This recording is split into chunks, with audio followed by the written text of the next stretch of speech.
ମଲାଖି ଅଧ୍ୟାୟ 1।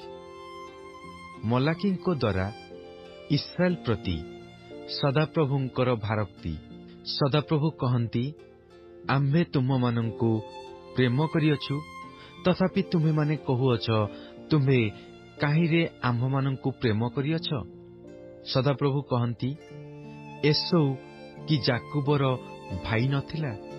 ତଥାପି ଆମ୍ଭେ ଯାକୁବକୁ ପ୍ରେମ କଲୁ, ମାତ୍ର ଏସଉକୁ ଆମ୍ଭେ ଅପ୍ରେମ କଲୁ ଓ ତାହାର ପର୍ବତଗଣକୁ ଧ୍ୱଂସ ସ୍ଥାନ କଲୁ, ଆଉ ତାହାର ଅଧିକାର ପ୍ରାନ୍ତରସ୍ଥ ଶୃଗାଳଗଣକୁ ଦେଲୁ। ଇଦମ୍ କହୁଅଛି, ଆମ୍ଭେମାନେ ନିପାତିତ ହୋଇଅଛୁ ନିଶ୍ଚୟ, ମାତ୍ର ଆମ୍ଭେମାନେ ଫେରି ଉଜାଡ଼ ସ୍ଥାନ ସବୁ ନିର୍ମାଣ କରିବା। ଏଥିପାଇଁ ସୈନ୍ୟାଧିପତି ସଦାପ୍ରଭୁ ଏହି କଥା କହନ୍ତି, ସେମାନେ ନିର୍ମାଣ କରିବେ, ମାତ୍ର ଆମ୍ଭେ ଭାଙ୍ଗି ପକାଇବା, ଆଉ ଲୋକମାନେ ସେମାନଙ୍କୁ ଦୁଷ୍ଟତାର ଅଞ୍ଚଳ ଓ ପରମେଶ୍ୱରଙ୍କର ନିତ୍ୟ କ୍ରୋଧପାତ୍ର ସ୍ୱରୂପ ଗୋଷ୍ଠୀ ବୋଲି ନାମ ଦେବେ। ପୁଣି ତୁମମାନଙ୍କର ଚକ୍ଷୁ ତାହା ଦେଖିବ ଓ ତୁମେମାନେ କହିବ, ସଦାପ୍ରଭୁ ଇସ୍ରାଏଲର ସୀମାର ବାହାରେ ହେଁ ମହିମାନ୍ୱିତ ହେଉନ୍ତୁ। ପୁତ୍ର ଆପଣା ପିତାକୁ ଓ ଦାସ ଆପଣା ମୁନିବକୁ ସମାଦର କରେ, ମାତ୍ର ଆମ୍ଭେ ଯେବେ ପିତା ଅଟୁ, ତେବେ ଆମ୍ଭର ସମାଦର କାହିଁ? ଓ ଆମ୍ଭେ ଯେବେ ମୁନିବ ଅଟୁ, ତେବେ ଆମ୍ଭ ପ୍ରତି ଭୟ କାହିଁ? ହେ ଆମ୍ଭ ନାମର ଅବଜ୍ଞାକାରୀ ଯାଜକଗଣ, ସୈନ୍ୟାଧିପତି ସଦାପ୍ରଭୁ ତୁମ୍ଭମାନଙ୍କୁ ଏହା କହନ୍ତି। ପୁଣି ତୁମେମାନେ କହୁଅଛ, ଆମ୍ଭେମାନେ କାହିଁରେ ତୁମ୍ଭ ନାମ ଅବଜ୍ଞା କରିଅଛୁ? ତୁମେମାନେ ଆମ୍ଭ ଯଜ୍ଞବେଦୀର ଉପରେ ଅଶୁଚି ରୋଟି ଉତ୍ସର୍ଗ କରୁଅଛ, ତଥାପି କହୁଅଛ, ଆମ୍ଭେମାନେ କାହିଁରେ ତୁମ୍ଭକୁ ଅଶୁଚି କରିଅଛୁ? ସଦାପ୍ରଭୁଙ୍କ ମେଜ ଯେ ତୁଚ୍ଛ, ଏହା କହି ତାହା କରୁଅଛ। ପୁଣି ତୁମେମାନେ ଯଜ୍ଞ ନିମନ୍ତେ ଯେତେବେଳେ ଅନ୍ଧ ପଶୁ ଉତ୍ସର୍ଗ କର, ସେ କଣ ମନ୍ଦ ନୁହେଁ?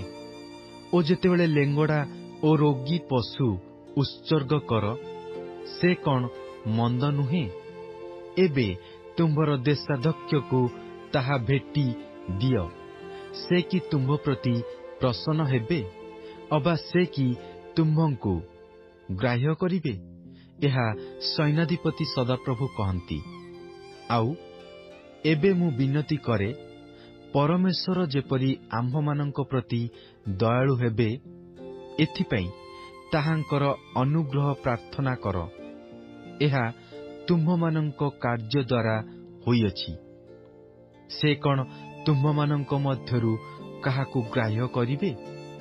ସୈନ୍ୟାଧିପତି ସଦାପ୍ରଭୁ କହନ୍ତି, ଆଃ, ତୁମ୍ଭେମାନେ ଯେପରି ବୃଥାରେ ଆମ୍ଭ ଯଜ୍ଞବେଦୀ ଉପରେ ଅଗ୍ନି ଜଳାଇ ନ ପାରିବ, ଏଥିପାଇଁ କବାଟ ବନ୍ଦ କରିବାକୁ ଯେବେ ତୁମ୍ଭମାନଙ୍କ ମଧ୍ୟରେ ଜଣେ ଥାଆନ୍ତା, ସୈନ୍ୟାଧିପତି ସଦାପ୍ରଭୁ କହନ୍ତି, ତୁମ୍ଭମାନଙ୍କଠାରେ ଆମ୍ଭର କିଛି ସନ୍ତୋଷ ନାହିଁ, ଆଉ ତୁମ୍ଭମାନଙ୍କ ହସ୍ତରୁ ଆମ୍ଭେ ନୈବେଦ୍ୟ ଗ୍ରହଣ କରିବା ନାହିଁ।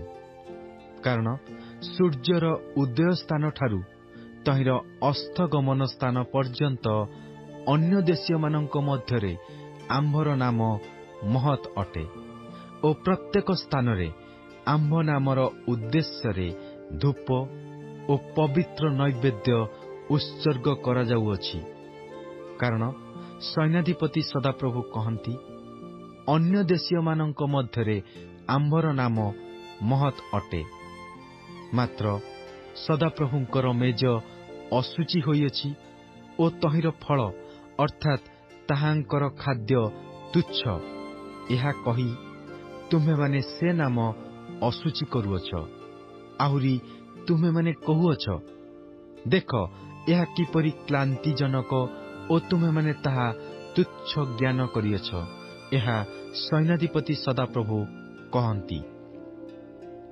ଆଉ ତୁମେମାନେ ବଳାତ୍କାରରେ ଧୃତ ଓ ଲେଙ୍ଗଡ଼ା ଓ ରୋଗୀ ପଶୁ ଆଣିଅଛ, ଏହି ରୂପେ ତୁମେମାନେ ନୈବେଦ୍ୟ ଆଣୁଅଛ, ଏହା କି ଆମ୍ଭେ ତୁମମାନଙ୍କ ହସ୍ତରୁ ଗ୍ରହଣ କରିବା? ଏହା ସଦାପ୍ରଭୁ କହନ୍ତି। ମାତ୍ର ଆପଣା ପଲର ପୁଂ ପଶୁ ଥିଲେ ହେଁ ଯେଉଁ ପ୍ରତାରକ ମାନତ କରି ପ୍ରଭୁଙ୍କ ଉଦ୍ଦେଶ୍ୟରେ ଖୁନ୍ତ ବିଶିଷ୍ଟ ପଶୁ ଉତ୍ସର୍ଗ କରେ, ସେ ଶାପଗ୍ରସ୍ତ ହେଉ। କାରଣ ସୈନ୍ୟାଧିପତି ସଦାପ୍ରଭୁ କହନ୍ତି, ଆମ୍ଭେ ମହାନ ରାଜା ଅଟୁ ଓ ଅନ୍ୟ ଦେଶୀୟମାନଙ୍କ ମଧ୍ୟରେ ଆମ୍ଭର ନାମ ଭୟଙ୍କର ଅଟେ।